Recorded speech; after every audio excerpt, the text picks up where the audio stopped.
Hi guys, this is gsndon.com and I'm here with the Samsung Galaxy S6 Edge Plus for a full and detailed review of the handset. As you know, this product has been announced on August 13th together with the Galaxy Note 5, and basically this is a bigger Galaxy S6 Edge with some upgrades, and as I said, today we're reviewing it. So it's a dual curved edge phone. As you can see here, the 5.7-inch screen curves on the sides, and what we're reviewing is the gold version of the phone. The price tag, well, in the UK it's pretty big, $1,175. It arrives on September 3rd. In USA on AT&T off contract it's $815, and that's the 32GB version of the phone. Now let's talk about the design. So we're dealing here with a metal frame that's been sandwiched between two glass panels. If I'm not mistaken, they should have Gorilla Glass for protection. The handset measures 6.9mm in thickness compared to the 7mm in thickness of the Galaxy S6 Edge. So at 6.9mm it's a bit slimmer than the smaller model. It weighs 153 grams, which is heavier than the 132 grams of the S6 Edge. Also, it feels very light in the user's hand, surprisingly light for a 5.7-inch phablet. It adopts an unibody format, which means you cannot remove the battery, and you don't have a micro SD card slot, you only have the nano SIM card slot at the top. And I have to say that the quality of the construction is truly impeccable, an excellent build. It really feels very solid. So glass at the back, glass at the front, and metal frame on the sides. It's slightly slippery because it makes use of so much glass, but only slightly because the metal frame here can easily be gripped in your palm for increased grip. The back side of the gold color version is a bit of a fingerprint magnet.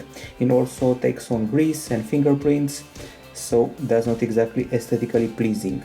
This model is actually 12.3mm longer than the S6 Edge, just to give you an idea, and this makes it quite hard to reach the pulse sensor easily while also trying to do something on the screen, like press something and reach the finger here, so because of the bigger length. One-hand usage is quite good, once again for a phablet. As I said, it's very compact considering its diagonal size, and one-hand usage is quite okay, I have to say. This body is made of 7000 series aluminum, which is 1.7 times stronger than regular aluminum and 1.3 times more scratch proof than regular aluminum. So 7000 series aluminum and glass, obviously. The phone is available in gold, black, white or silver, and at the front we find the earpiece, the front camera, the sensors, and the notification LED. Of course, there is the home button with fingerprint scanner, as well as the two capacitive buttons, and obviously the screen with its beautiful curved edges on its sides.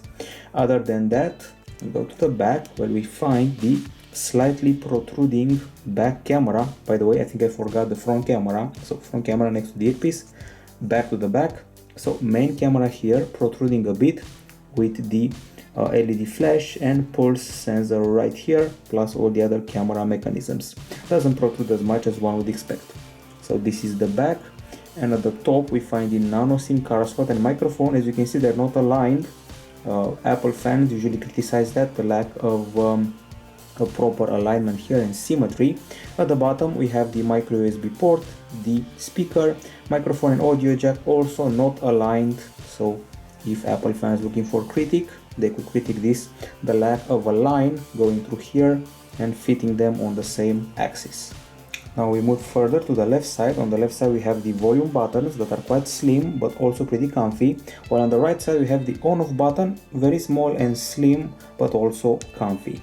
So overall, the Samsung Galaxy S6 Edge Plus is an elegant and stylish phone. It's also modern, solidly built, and very appealing thanks to the curved edges. It's probably the most beautiful and original Android phone that money can buy right now, of course aside from the S6 Edge, the smaller model. Now if you want to talk about specifications, Well, we're dealing here with a handset that has a 5.7-inch display, Super AMOLED screen with a Quad HD resolution, and also inside there's an octa-core processor of the Exynos 7420 kind, 64-bit, 14 nanometer, 4 cores are clocked at 2.1 GHz and 4 cores at 1.5 GHz. It's actually the very same processor that you got on the S6 and the S6 Edge. This time we get more RAM. We get 4 GB of LPDDR4 RAM, and the storage is available in 32 or 64 GB versions, and there is no microSD card slot here. The camera setup, a 5 megapixel shooter at the front and a 16 megapixel shooter at the back.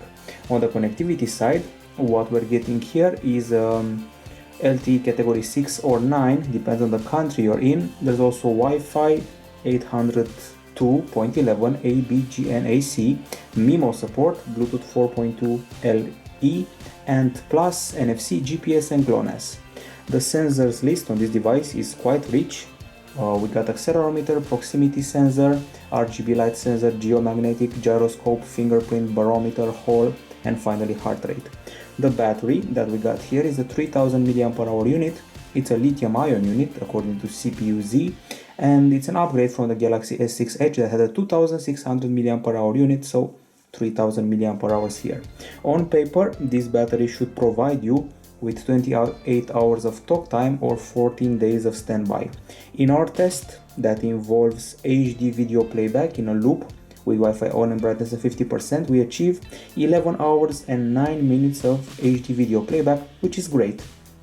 For example, we beat the Galaxy S6 Edge that scores 10 hours and 47 minutes. We also beat the Galaxy S5 with its 11 hours and 4 minutes. And we beat the Galaxy S6 with its 9 hours and 49 minutes. Still, we scored below the iPhone 6 Plus with its 12 hours of video playback, and also below the all-new P6 Energy with its 12 hours and 9 minutes of playback. Once again, pretty good result. We also did another battery test. This one is called PC Mark and simulates continuous usage with brightness at 200 lux. We achieved 7 hours and 52 minutes, which is great. We beat the Galaxy S6 Edge with its 6 hours and 41 minutes and the Galaxy S6 with its 7 hours and 6 minutes. Also, we managed to beat the all-new X2 Soul Pro with its 7 hours and 23 minutes. Still, we scored below the all-new P6 Energy that achieves here 11 hours and 24 minutes. There is also wireless charging support, obviously, just like the smaller model, but this time Samsung provides a special wireless charging that manages to juice up the device in just 2 hours, which is a record for such smartphones.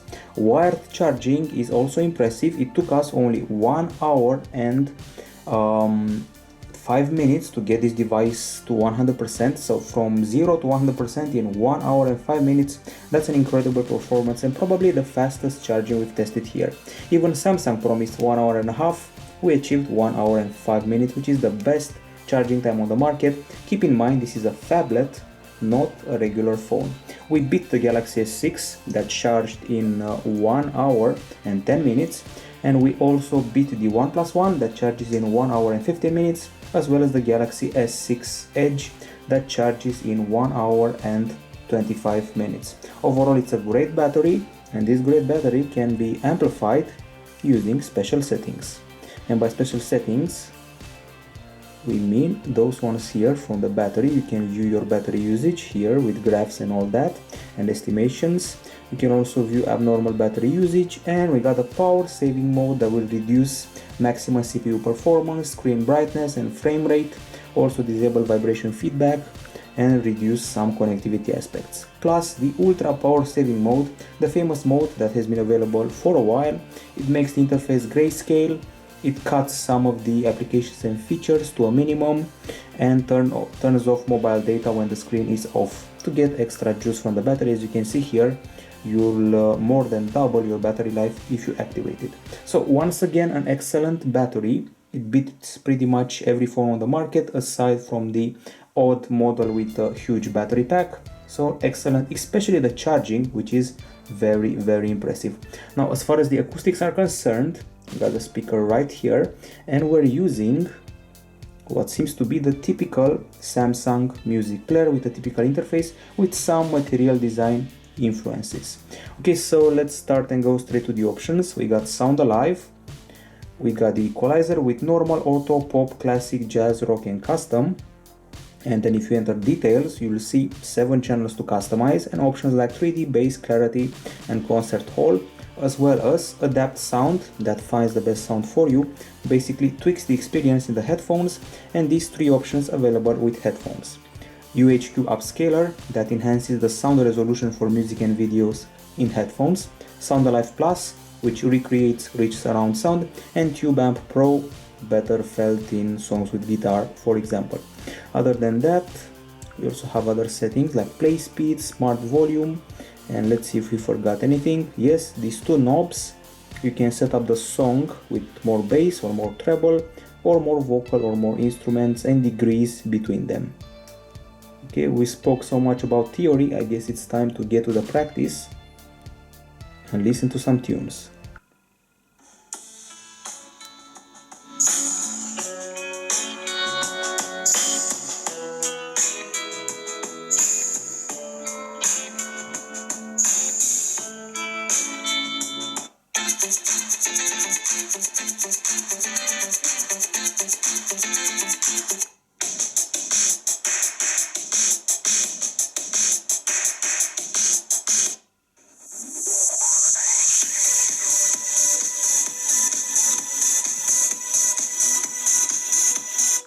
Okay, now the conclusions. We got a very loud experience, also excellent bass, no distortion, maximum volume, and it can actually cover a conversation in a room. There's a rich guitar, warm voice and an ample sound overall, so I'm very impressed. Now the headphones that are bundled with this device, if you've seen our review of the Galaxy S6 and the S6 Edge, they're exactly the same, feeling a bit like the Apple AirPods, only longer and with this rubbery thingy going deeper into your ear. I have to say they're quite comfortable, they cancel the noises outside, pretty big and thin remote, flat wire, tangle free, and once again exactly the same pair as the one of the Galaxy S6 and S6 Edge. Long body, long remote, and experience is loud, clear, got a good bass, crisp sound, but frankly speaking I've heard louder even from the Apple AirPods and some HTC bundled headphones. They're very comfy and have good isolation, that's what's going for them. Now let's see what happens if you plug them in. So audio jack at the bottom. And now we have access to those cool options from before, which are UHQ upscaler, Sound Alive Plus and Tube Amp Pro. Don't worry, there is no FM radio here. I don't know why I said don't worry, because that's maybe a bad thing. People like listening to radio sometimes. So no FM radio on this device. And now as far as the actual volume is concerned, we have a decibel meter. And in spite of the fact I said that the speaker can cover a conversation, our decibel meter measured 85.5 decibels, which is reasonable but not hugely impressive. We narrowly beat the Galaxy S6 Edge that achieves 85.3 decibels. We also beat the iPhone 6 Plus with its 83.8 decibels. And finally we beat the LG G Flex 2 with its 82.9 decibels. We were beaten by the LG AKA with 86 decibels, HTC One M9 with almost 87 decibels, Galaxy Note 4 with 89.5 decibels, and OnePlus One with a bit over 90 decibels. In spite of this result, I have a feeling that the actual speaker sound in real life is much more impressive than you expect on paper, so very good acoustics here. Now as far as this brilliant screen is concerned, we're dealing with a Super AMOLED 5.7-inch Quad HD unit, and the actual resolution is 2560 over 1440 pixels. This equates 518 ppi, and we obviously have the standout point of the device, the dual curved edge screen. Now let's actually view some video, and to do that we're going to use the video app. Very basic, very minimalistic and very simple. And this is our usual test video, turning down the volume a bit. And now let's see the options available here. So you can tweak the aspect, you can use the pop-up feature, and you can resize it if you please. You can also zoom into the video if you want. And then we got the options that include editor, delete, share, listen, play audio only, play speed, subtitles and details. Okay, let's view it one more time. The actual viewing experience brings us vivid colors but not oversaturated, very good brightness, a crisp image, wide viewing angles, excellent contrast, and sunlight behavior is also very good, deep black, and those curved edges make you feel like the image extends above the display, so to say. We got a pentile matrix here, the pentile matrix pixel setup, and now let's actually view the brightness. Just in case you were wondering, since we're filming this and we don't want to mess up the camera settings, we're holding the device at 50% brightness. This is full brightness right here, so that's what the display can do. And if you set it up on auto, you will see that in full sunlight it achieves even more. So as I said before, let's view its performance. So I'm going to start off inside. Indoors we achieved 546 lux units, which is good, but outdoors on a not so sunny day, 852 lux units with the auto option set on, and a mildly sunny day. Imagine a very hot summer day and I'm sure we can go past 900 lux easily, just like the Galaxy S6 Edge that in a similar test achieved 933 lux units. I'm sure that this one can do that or even better. At least we beat the Lumia 640 XL that achieves 769 lux. This is the result, 852. So we beat the the Microsoft Lumia 640 XL and it's 769 lux. Also we beat the Galaxy Note 4 and it's 682 lux. It's a very bright and crisp screen that handles sunlight and has excellent contrast.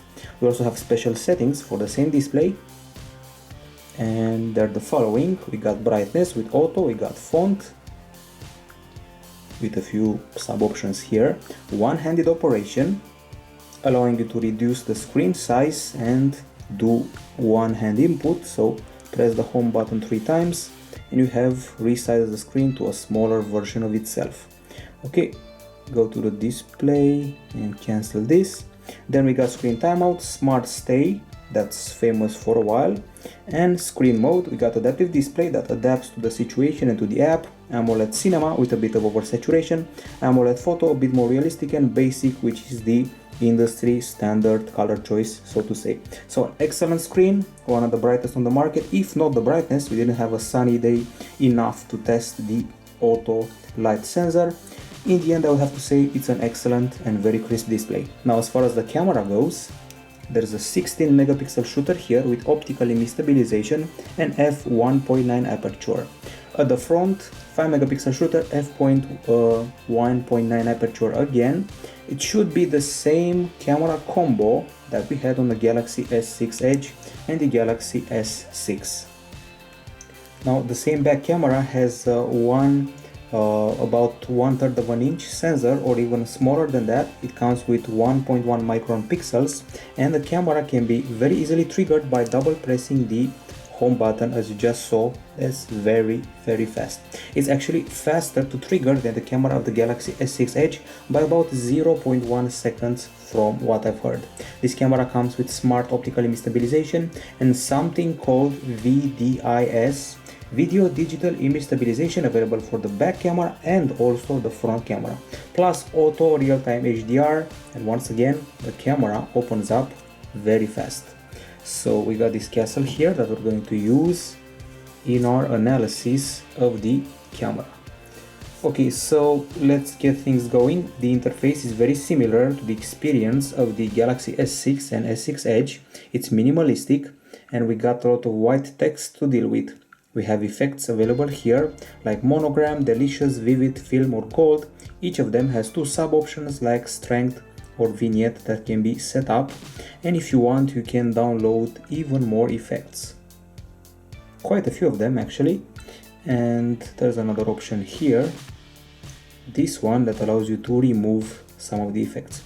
Okay, speaking of which, let's remove this. We got HDR with 3 options, auto, on or off, and then there's the timer.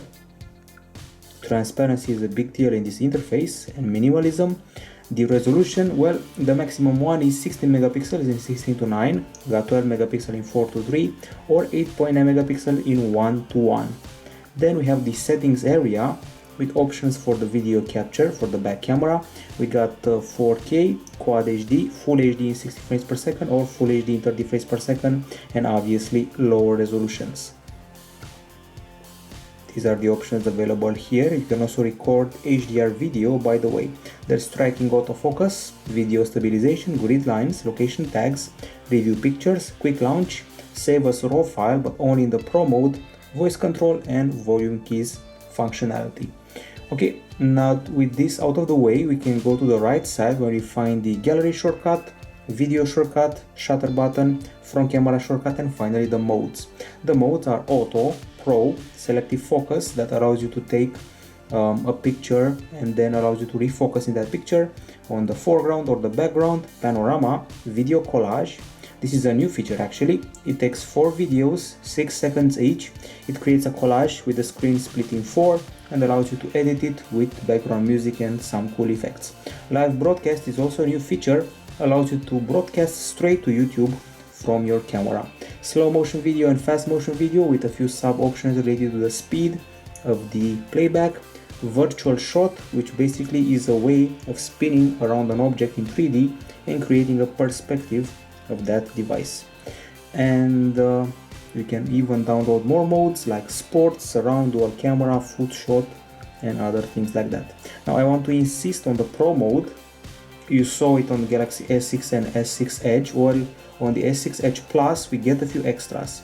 Let's see what we're dealing with here first. So effects stayed the same. We got metering, center weight, matrix and spot. Everything else remains the same here. And on this side the novelty is the shutter speed that was not present on the S6 Edge. You can go from the 24,000th part of a second to 10 seconds, and that's pretty impressive in my book. Other than that, we have the exposure that goes from -2 to +2, ISO going up to 800. I was expecting a bit more here. White balance with a few sub options, including this Kelvin slider allowing you to set up the colors. And then we got focus. You can go from macro all the way to landscape, and finally this series of preset options like nostalgic, vivid, breezy, and basically they're a combination of various factors. These factors include color, temperature, tint, contrast, saturation, highlight and shadows, all of them set up with sliders and saved as profiles with various names. There's also something called custom. You can take all of these settings and tweaks and create your own profile that you can apply and then take a picture. And I also want to do a quick mention. People are always talking about the good camera of the LG G4. Well, this one also does a raw capture. It captures both the JPEG file, you can see here, save pictures without compression in Pro mode. Each picture will be saved as both a raw and a JPEG file. And going back here, you can see that you can go from the, as I said, 1/24,000th part of a second to 10 seconds. Well, the LG G4 went from the 6,000th part of a second to 30 seconds, so more seconds at the brighter aperture and less seconds of the lower light aperture. Anyway, other things we're mentioning here is the fact that we're done with the modes. Everything has been seen here. Now let's go back to auto and let's see what the front camera holds. So you can actually trigger a selfie if you want, either by showing your hand in front of the screen or by putting a finger on the pulse sensor at the back, and then you'll take a selfie. We also have effects available here, different ones from the main camera. We got Rose, Everyday, Regal, Dawn, Calm, and you can download more. We got HDR, we got Timer, we got Beauty with shape correction, Slim Face. Okay, larger eyes and skin tone. I just made a gesture, that's why a selfie was taken. These are the resolutions available, 5 megapixels, 3.8 or 3.7. Options here, you can film in Quad HD or Full HD with the front camera, which is a good thing. You can also film in HDR. You also get video stabilization, of course, digital video stabilization, grid lines, quick launch and volume keys. And the modes include wide selfie, which is a 120-degree selfie as far as I know, video collage, live broadcast, virtual shot and interval shot that takes a series of shots at about 2 seconds apart. Okay, so those are the selfie options available here. Now the actual usage experience, let's see the zoom. quite fluid and going up to 8x. Okay, and focus is impressively fast, and you also have a slider here for the exposure. Samsung has finally caught up with its rivals and implemented that. If you keep your finger pressed on the screen, there's the autofocus, auto exposure lock, and since the focus is fast, it's not the only thing that's fast, picture taking is also fast. It doesn't lose a beat no matter what you do and no matter what the conditions are. Okay, let's actually view the picture. Excellent level of detail, excellent brightness. So it's time to go to the gallery now and see what this handset offers. Okay, so now let's have a look at the gallery. As you can see, we've taken 177 pictures, which is a huge amount. I have to say that most of the shots were taken at the end of August in a day with sun and clouds combined. We have first some crisp indoor shots of this mascot. It's taken inside under the light and the details are very good. And that was a selfie and some of the other shots during the review, and now the outdoor daytime capture. So this is the first HDR sample, a regular shot and HDR shot that slightly highlights the details but also tends to overexpose them a little bit. We got realistic colors and an excellent panorama with a resolution of 16,256 pixels over 1632, looking very crisp, and all the details are here, and it was done quite fast. Okay, next up, even more shots, and unexplainably some of these images are whitish. They have a white layer on top of them, like this one here. Only those taken with the auto mode, so sometimes auto evaluates the exposure in a wrong way. And even more shots, yet again HDR, this time working a bit finer and not overexposing the shots. Obviously close-ups look fantastic, excellent texture and detail here. You can see all the imperfections of the metal, even the cracks, which is quite impressive in my book. So yet again, good colors and realistic. I would go as far as, from calling these colors realistic, I would go as far as calling them cold sometimes. Once again, the fault of the auto capture. This shot actually will look much more white on the PC, in a bad way I mean. It's slightly blurry, it's so white it's blurry, at least on the PC. Anyway, even more shots here. As I said before, it was a day that combined clouds and sun. Okay, so this is an interesting series of shots. This is taken inside a tunnel with monuments, so shot number 1 in auto mode, a bit on the white side, a bit unclear, then shot number 2 with HDR, things become a bit clearer, shot number 3 with the flash, excellent details, and you can really see all the highlights of the statue, and finally the last shot where we played with the pro mode and we played with the shutter options, and we got this a bit exaggerated with the exposure. Even more images here. So overall these shots are clear, crisp and bright. We got good white balance and excellent exposure. However, as I said before, some of the shots taken with the auto mode have that unexplainable white layer on top of the image. Very good details. You can zoom into any of the shots we've taken and really zoom in and you won't find many imperfections, even on the PC. This is an area that had more sun than the pictures before, and even with the sun in front of us, everything looked perfect. Excellent details in landscape. I can start zooming in a lot and I won't be disappointed by the quality yet again. Excellent hues of blue and hues of red. Very nice close-up of a rose, and once again zooming in to get a better view. As I said before, excellent blues. However, I have to say that after seeing the gallery I've taken with the LG G4 and the Galaxy S6 Edge, I feel that those shots are just a smidge more clear than those ones. First of all, they don't have any shots that were blurry or unexplainably white, like this model has, and it only has a few, once again taken on auto, and this is a test unit, so let's blame it on that.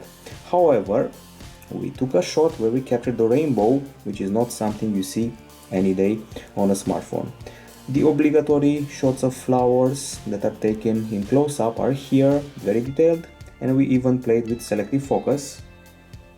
So you can choose near focus or far focus, focusing on the flowers from afar, or pan focus, focusing on everything.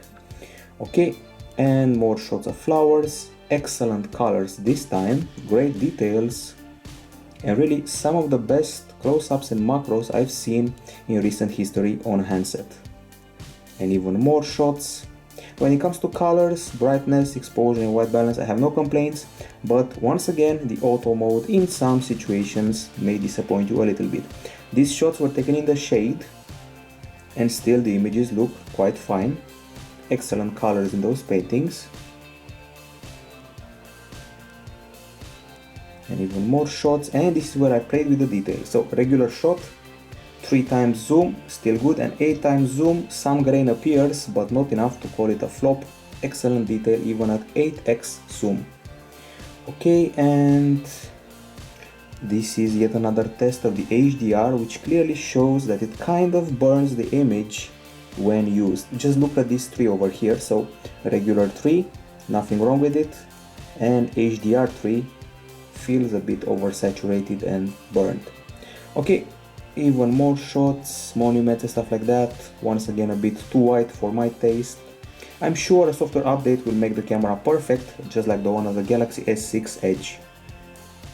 Okay, more shots. I said before, we took a ton of them, and we obviously also have selfies, and this was a bit of a disappointment because for some reason the selfies came out blurred, a bit grainy, and the skin texture is not very clear, which is kind of a wonder here. I wasn't moving, but the pictures feel like I'm moving and they feel a bit blurred, which is kind of strange because the Galaxy S6 camera, for example, was fantastic. I mean the front camera here, so that's strange. Once again, it may be the fault of the auto mode at the front camera as well, so not only the back camera.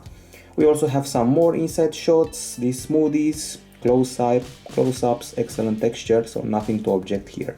Overall, I would say that the quality is good, but the auto shots spoil a bit, only a bit of the fun, and in some areas this camera feels below the LG G4, but only by a bit.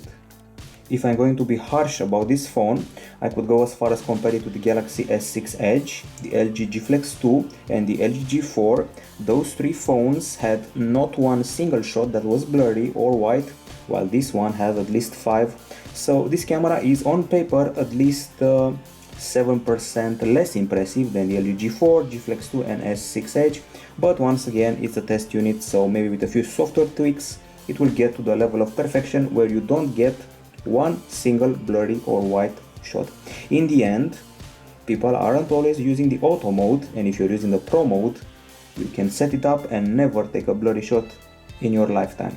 Okay, so excellent close-ups, remember that, excellent landscape shots with very good details, and if you're in the shade or in the sun, everything comes out perfectly. If you're in an ambiguous situation of clouds and sun, some problems of exposure may appear. It's time to analyze the nighttime shots. So the shot without a flash, a shot with flash, excellent color and details, and difference, a car in full darkness, no flash, and when the flash appears it kind of burns the image a bit. This picture is actually very good. And when I say very good, I mean the situation. I used the Galaxy S6 to take a shot in the exact same spot, and the Galaxy S6 Edge Plus takes a much brighter shot, much clearer and with less grain, so a bit of an evolution from the Galaxy S6. If you look up our previous review of the S6, you'll see the exact same spot, but better detail this time. Also, the halos around the lights aren't very big, which is always good. Once again, the flash kind of exaggerates with the lighting and exposure, and this is where I played with the pro mode with the shutter speed, and this is where I played surprisingly with the zooming at night. That's a killer, but this time it actually worked. It's a white cat, kept zooming in, and the results are quite impressive for nighttime capture. Okay, playing with the pro mode again. You really have to use a tripod or very steady hands to take advantage of the shutter speed, and once again the flash makes everything too white. However, when you're doing a close-up, the flash comes in handy because the subject is a single one, not an entire big area that will reflect the light back to you. Some more shots with or without flash, exaggerated shutter speed here. And these are some shots of a snail with a flash, excellent detail. Keep in mind those are taken at about 1 AM at night, and this little slug comes out with perfect details. Okay, so nighttime capture checked, playing with the shutter speed in the Pro mode checked. The question is this better than the famous LG G4 and its nighttime captures? I would have to say it's on par with the LG G4 and the iPhone 6 Plus that were landmarks here in our tests when it comes to low light and nighttime capture. Minus the flash that burns some of the things, I would have to say that this is the perfect camera to take shots at night. So good light handling and good night handling, and it's a bit above the Galaxy S6 if you really want a comparison. It's time to talk about the videos, and I'm not going to linger in the camera area. I'm going to go to videos here and take them one by one. So you can film with this phone in Full HD, Quad HD, 4K, Full HD 60 frames per second, Full HD 30 frames per second, slow-mo, fast-mo, and even HDR. So the first video is a Full HD one, 30 frames per second, 70 megapixel bitrate, and here we go. Start from the beginning.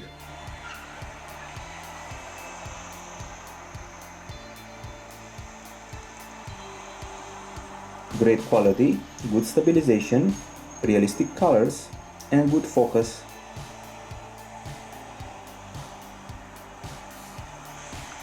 Okay, so video number 1 is done. Now video number 2. This one is Full HD, 60 frames per second, 29 megapixel bitrate. It's crisp, also a bit dark, it was in the shade.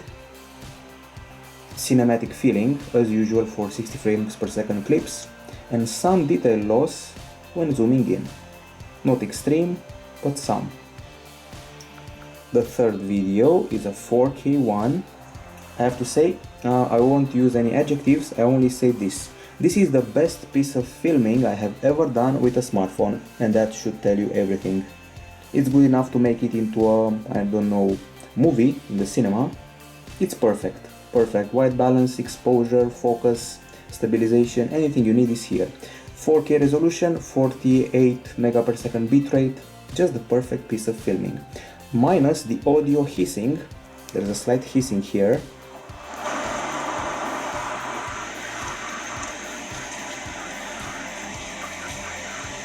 That I cannot quite explain. So my hand may have been on the microphone or something like that, because the hissing is also there on the next video, video number 4.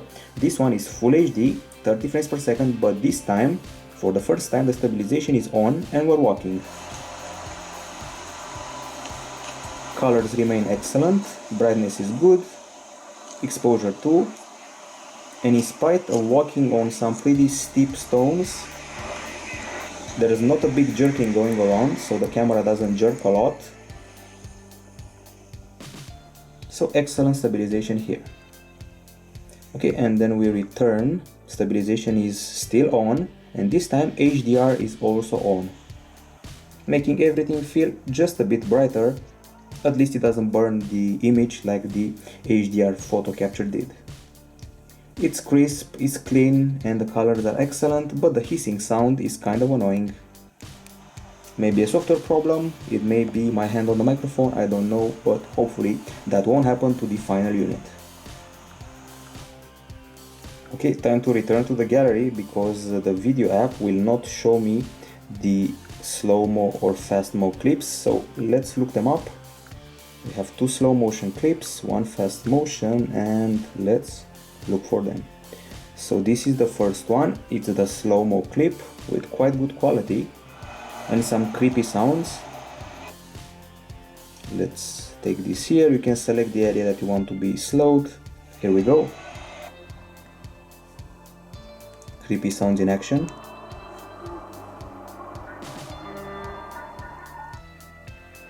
Okay, that was short, you can make it longer.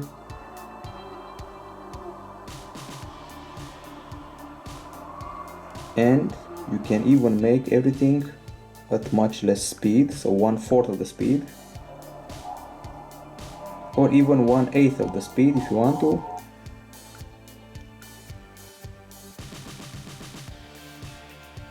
as you can see, the trimming can go on and on.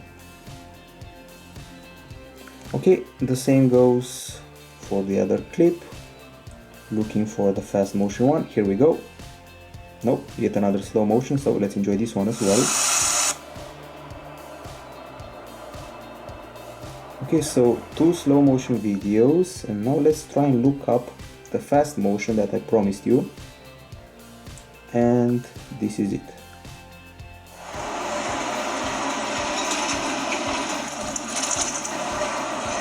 Like a comedy movie, but maybe a bit better. Okay, time for the nighttime capture, and for that we go to the video app again, and let's see what we're dealing with here. So video number 1 is Full HD.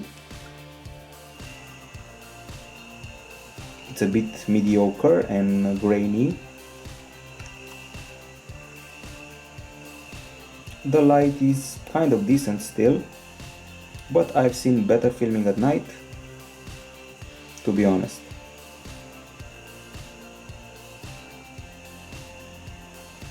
Okay, the second clip, if I'm not mistaken, this one is a 4K video. Looks excellent at first, but for some reason it loses focus in the middle.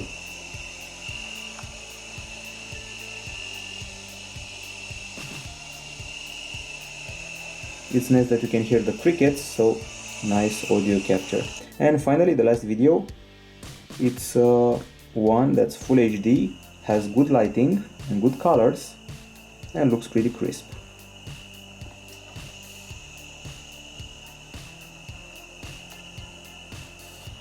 Of course, you can also view this on YouTube once the finalized review is done.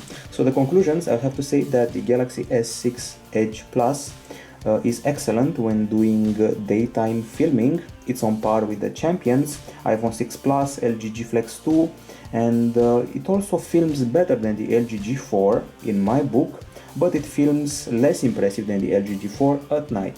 The quality of the video capture is similar to what we got on the Galaxy S6 and S6 Edge, so there's no exact upgrade here.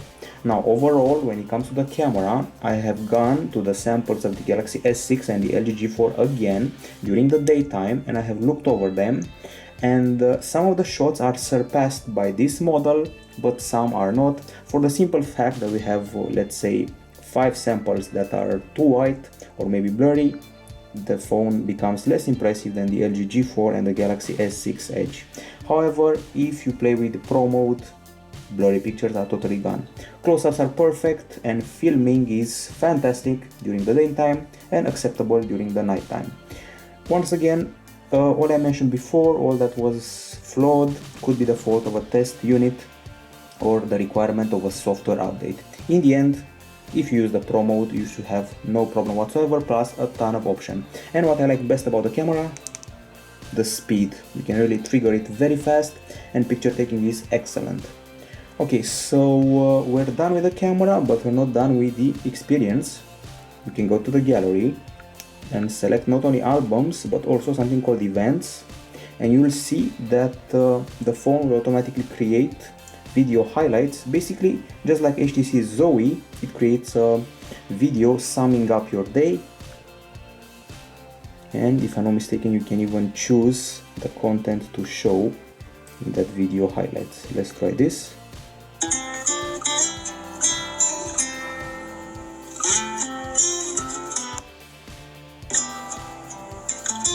Various effects and all that, and once again you can edit stuff, select items, and I'm sure you can change that pretty boring music. Back to the gallery for another bit. This time we want to see the editing options. Okay, so we take the snail and we press edit. We got auto adjust, rotate, crop, photo editor, animate, and collage. Photo editor also brings some extra options like adjustment, tone, effects, drawing, or adding another image. Some filters here, so the slug can become a work of art. Of course, you can also do video editing if you want to. Editor, of course, you can trim the image, add effects, audio, or go to a full-fledged video editor that you have to download later on. Okay, so enough about the camera, time to talk about the performance. I'm going to start off with the temperature. After playing the game Riptide GP2 for 15 minutes, we achieved 36.3 degrees Celsius, which is good, so there's no overheating here. Now we go to the web browser. Okay, and let's access gsmdome.com, which happens reasonably fast, very fast scrolling, and our website in landscape as well. Now let's see the virtual keyboard, very comfy, very well spaced, with a numeric row as a plus, and also a clipboard option is available in case you want to take stuff from your clipboard and put it in the text you're using. You'll be happy to know that the clipboard is here. Now as far as the phone calling is concerned, as you can see, we got a material design and minimalistic dialer here. We also have quick video call button, and I have to say that the calls are very loud, crisp. We got a perfect noise cancelling, and we also have features like speed dial and a few settings here, like swipe to callers and messages, call blocking, answering and ending calls, automatic answering, and hide my video if need be. Once again, I have to highlight the quality of the calls and the very good noise cancelling. Now it's time to get to the benchmarks and to the screenshots. I have decided to compare the Samsung Galaxy S6 Edge Plus with the Galaxy S6 Edge, HTC One M9, LG G4 and iPhone 6 Plus. I'm going to start with quadrant, but not before saying that this is a battle of the Exynos 7420 plus 4GB of RAM with the Exynos 7420 and 3GB of RAM, Snapdragon 810 with 3GB of RAM, Snapdragon 808 with 3GB of RAM, and the Apple A8. So in quadrant we scored 31,947, which is below the 38,000 of the Galaxy S6 Edge. That one scored 38,919. The HTC One M9 28,393 and the LG G4 17,000. So we beat those two. In Antutu we had the score of 69,906, which means that we narrowly beat the Galaxy S6 Edge with the 69,856. We totally beat the HTC One M9 that had 52,098, and finally the LG G4 got 48,198. The iPhone 6 Plus 48,000 on the dot. In Nenamark 2, the score we achieved was 60.2 frames per second. We beat the Galaxy S6 Edge that scored 59.4 frames per second, and the HTC One M9 with its 59.9 frames per second, and finally the LG G4 with its 60.1 frames per second. We also did a test in Velamo with a score of 45.29, that is below the 57.26 of the Galaxy S6 Edge, and at least we beat the HTC One M9 with its 29.71 score, and we also beat the LG G4 with its 36.52 score. 3D Mark is also here with a very good score, 24,446, 2,000 points more than the Galaxy S6 Edge, 3,000 points more than the HTC One M9, and finally 6,000 points more than the LG G4. We also beat the iPhone 6 Plus that had 17,000 points and 925. GFX is here as well, and in this test, let's see what we got. We got 3,217 frames here in the TRX off-screen 1080p test, or 57 frames per second. This means that we beat the HTC One M9 and its 26 frames per second, the LG G4 and its 32 frames per second, or the iPhone 6 Plus or its 44.8 frames per second. I also have to mention that we are very close to the Galaxy S6 Edge, which has pretty much the same score, around 50 plus frames per second. Okay, in Geekbench 3, here we scored 1438 in the single core test, 5117 in the multi-core test.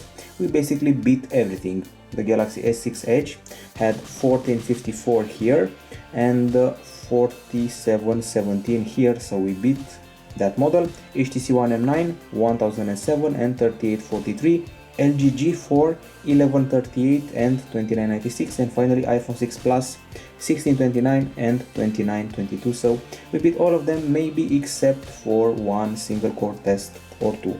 The speed test offered us 24 megabits per second in download, 24 in upload, and those were taken via Wi-Fi, while the HTC One M9 has 29 megapixel and 27, so it beat us, and the LG G4 22 and 22.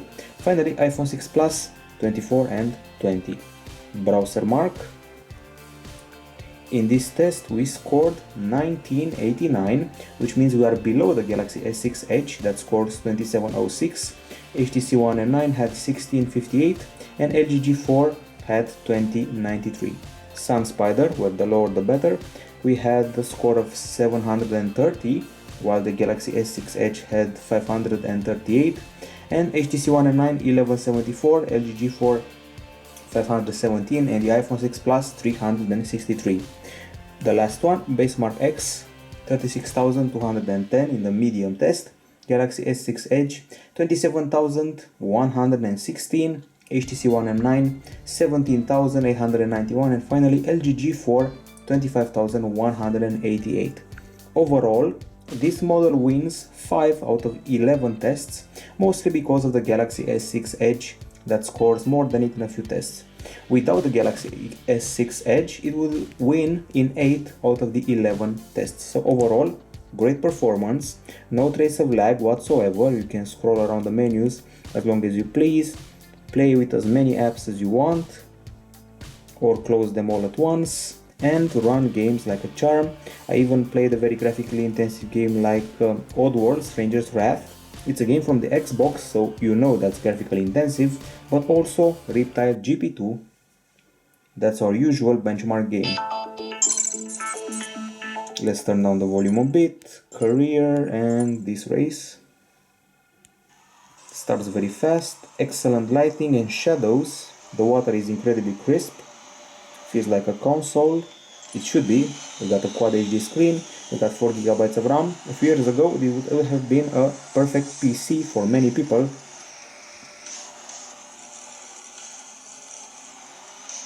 So as you can see, the water looks excellent, and those water drops look really nice. So as far as gaming is concerned, you're being well taken care of.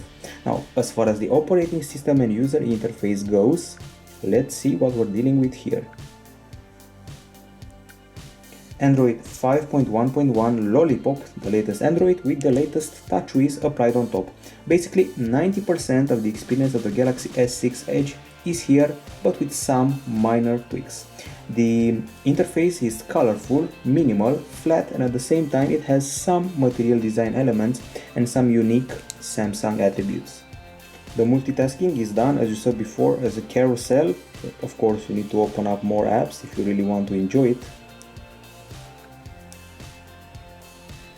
So this is what the multitasking looks like, a carousel, and if I'm not mistaken, you can also include tabs from the browser in it. And once you're in this view,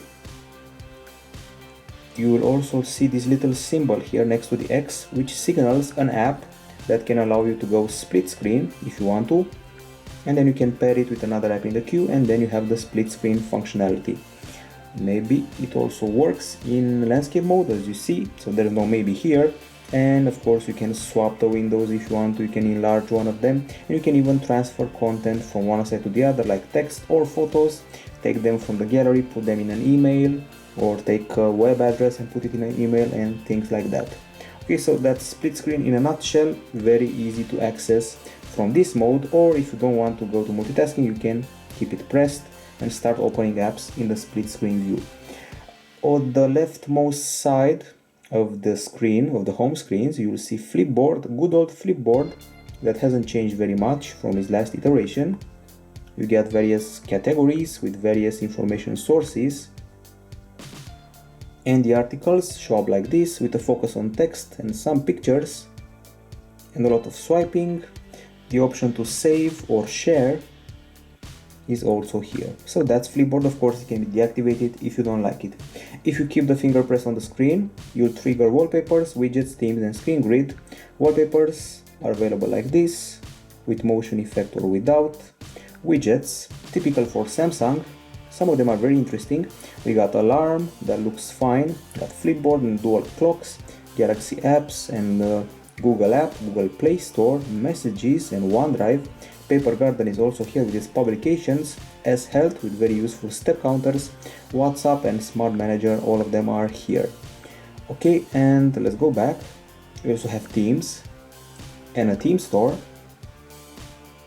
with some very nice looking themes, even one for the BMW i8. And then we got a screen grid with 3 setups, 4x4, 4x5 and 5x5. Now we go to the drop down area where you find the usual suspects. Quick settings, editable of course, including flight mode, do not disturb, torch and much more, brightness slider and auto, S-Finder, quick connect and obviously the notifications available as cards. Then we go to the settings at last. At the top of the screen you can see your favorite settings, the quick settings that obviously can be edited for those settings that you need the most. Usually the battery should be in here, connectivity options and things like that. Okay, now we go to the connectivity area. We got Wi-Fi, Bluetooth, flight mode, mobile hotspot, data usage, NFC, more connection settings, sound, display, and finally we have reached that portion of the review where we tackle the Edge screen. You have certainly noticed that the Galaxy S6 Edge Plus has dual curved edges on both its sides. Those dual curved edges actually serve a purpose. Once you're using the home screen, you can see here there's this white tag that you can pull on with a swipe and you'll see a list of your favorite apps to access or your favorite contacts. So let's go back and do it again. You pull it like this, you see the contacts, you swipe and you see your favorite apps. And since the contacts are color coded, they will be signaled by one of these tags showing up with the respective color on the side. So contact can be green, another one can be orange and another one can be blue, and you'll see a tag with that color in case you get an email, a missed call or things like that. There are also special options associated to these edges which I'm going to show you right now. Okay, so Edge screen, we got something called Edge lighting. So if you put the device like this on a flat surface, you'll see some light emanating from the side and the light will be colored just like the contact, which is orange, blue, red or other things like that. Options are available here as well as quick reply, so you can quickly answer by placing your finger on the heart rate sensor to that special contact. Then there's the People Edge. It allows you to keep tabs on your contacts and colors. You can see here the color tabs. And something called On Circle, allowing you to quickly communicate with them using emoticons, pokes, and even handwritten messages. Reminds me of the Apple Watch a bit. Then we got Apps Edge, which is a new feature that was not present on the Galaxy S6 Edge. This is basically a series of shortcuts towards the most used apps. Everything is exemplified here. Then there's the information stream and night clock. Those are also present on the Galaxy S6 Edge. And now you can choose the position of your tabs. You can move it up or down and change the side. You can move it on the left side or on the right side, however you please. I was speaking before about the information stream and night clock, so here we go. It's night right now, so we should be able to see the clock here very discreetly, the time, and once you swipe the edge for a few times, you will be able to see a stream of information like the weather, notifications, and even some news updates from Yahoo. Once again, this was also present on the Galaxy S6 Edge, so not exactly a stunner, but a nice feature. Okay, nothing we missed here. Notifications. These are notifications that you can see on the side. Missed call, messages, and email. What bumps me out here is that you have to use the stock Samsung email app. Gmail is not included in the mix as far as I know. Then we got motions and gestures. The usual direct call, smart alert, mute, and palm swipe to capture that's been around for about 3 years, maybe more. And then we got applications, wallpaper, themes, and finally lock screen and security. Okay, as usual, the fingerprint scanner has evolved a bit. When I say evolved, it has evolved now thanks to the availability of Samsung Pay that's coming soon, allowing you to pay for stuff in more than 100,000 stores all over the world. The fingerprint setup is now faster and the authentication is also faster. Okay, place the finger tip and that's enough. And now let's unlock the device with the finger. Swiping doesn't work. Finger unlocked it instantly, so it's working like a charm. I would even dare to say better than on the iPhones Maybe a blasphemy, maybe not.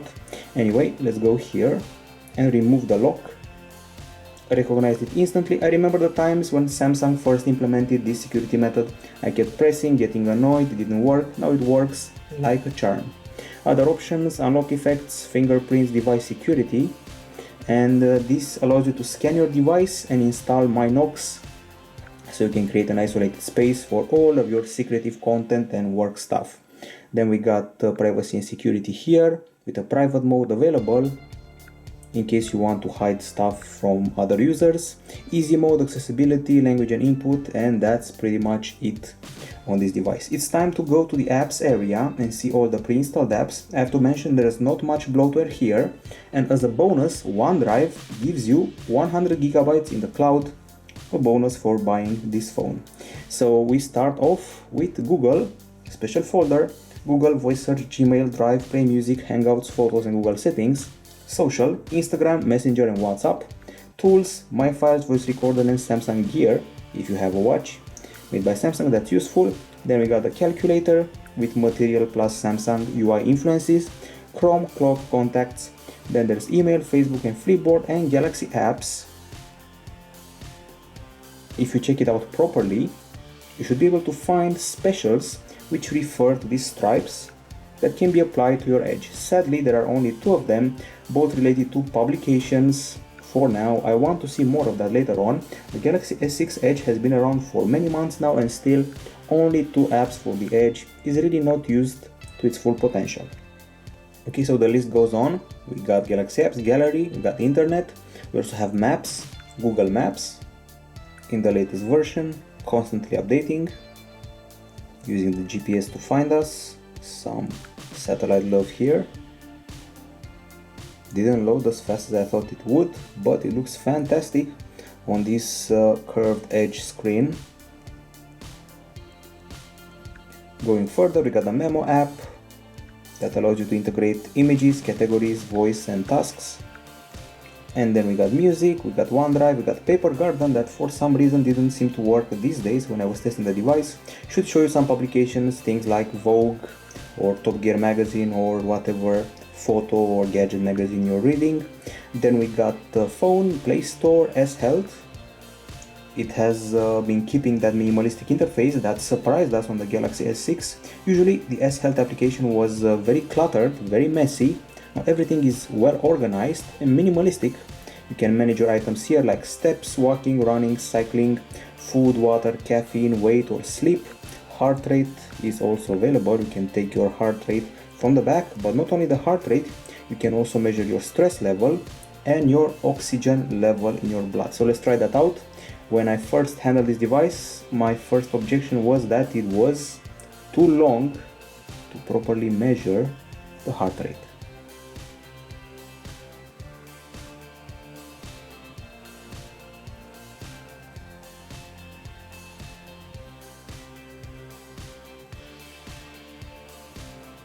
Okay, so that's the BPM. What am I doing right now? Let's say excited. And then you can save it and compare it to your previous readings. Once again, you can measure the oxygen in your blood and measure your stress level if you want to. And I like this interface better than the older S-Health. We also have S-Planner that now shows weather for a few days, birthdays and holidays, and that Material Design Plus floating over the screen. S-Voice has shocked me. It has evolved a lot. At first I was annoyed because it has a very long and tiresome setup. When I say long, I mean the fact that it didn't recognize my words. My English may not be the best, but in the end, it's a shock. What's the weather like?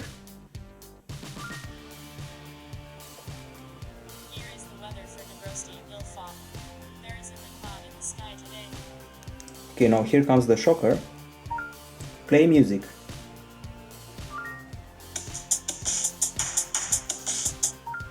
Who was Steve Jobs?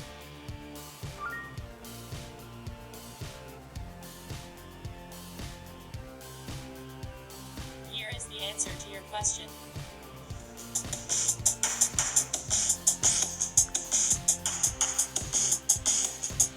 Okay, so that was the mind-blowing part. It plays the music, it answers your question and then starts playing the music again. It's also very discreet here at the bottom and has those options available here, voice wake up and all that. It's finally fast, it doesn't have any lag, it's not robotic anymore.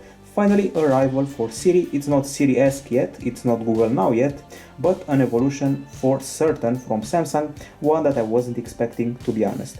By the way, I want to get back to S Health for a bit. I have to say that it counts the steps very accurately, so no problem here whatsoever.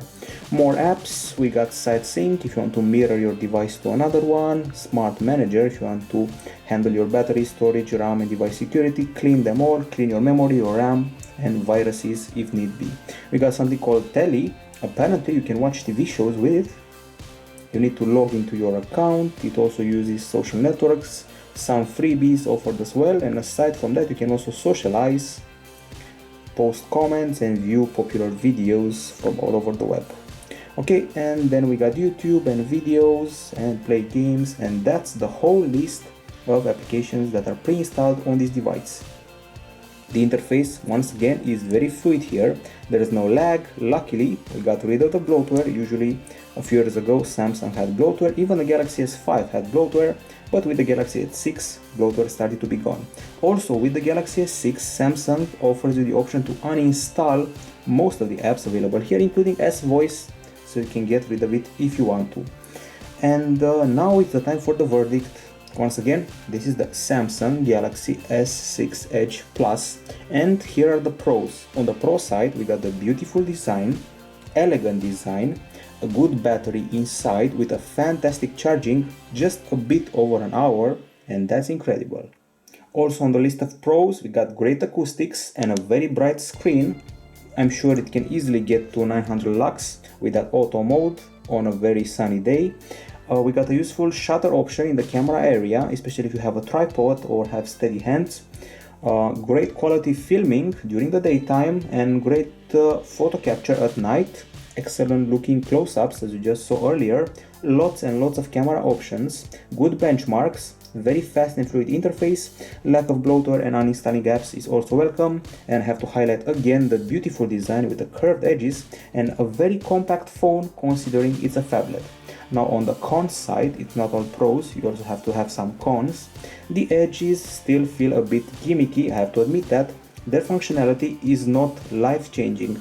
Of course, you do have the contacts here, and of course they do appear in a cool way once you get a message with a color here, but this selection of favorite apps is totally unnecessary. I have my apps on the screen. Why would I need to make an extra gesture or two to access them? Usually a shortcut does what the name says, short.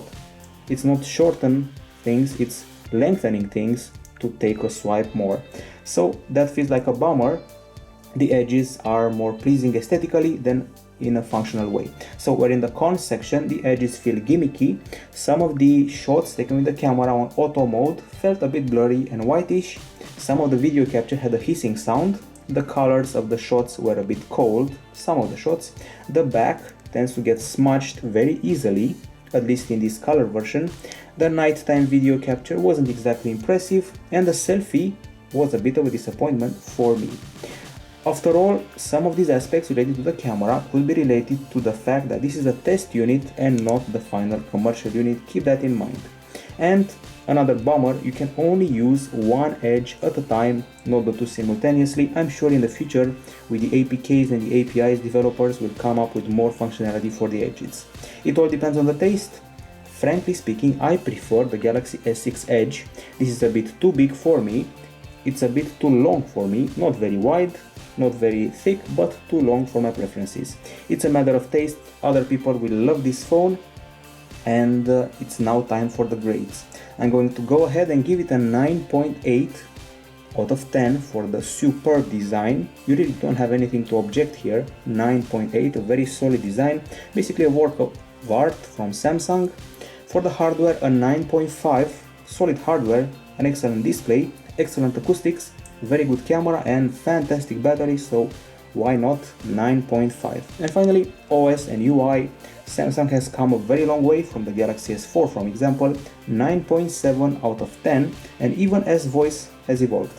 The final grade, 9.66 out of 10 from gsmon.com, an excellent and solid option for the Phone of the Year awards, the Galaxy S6 Edge Plus. The edges are still underused, they have a lot of potential, and even if you don't use the edges, they remain beautiful and appealing.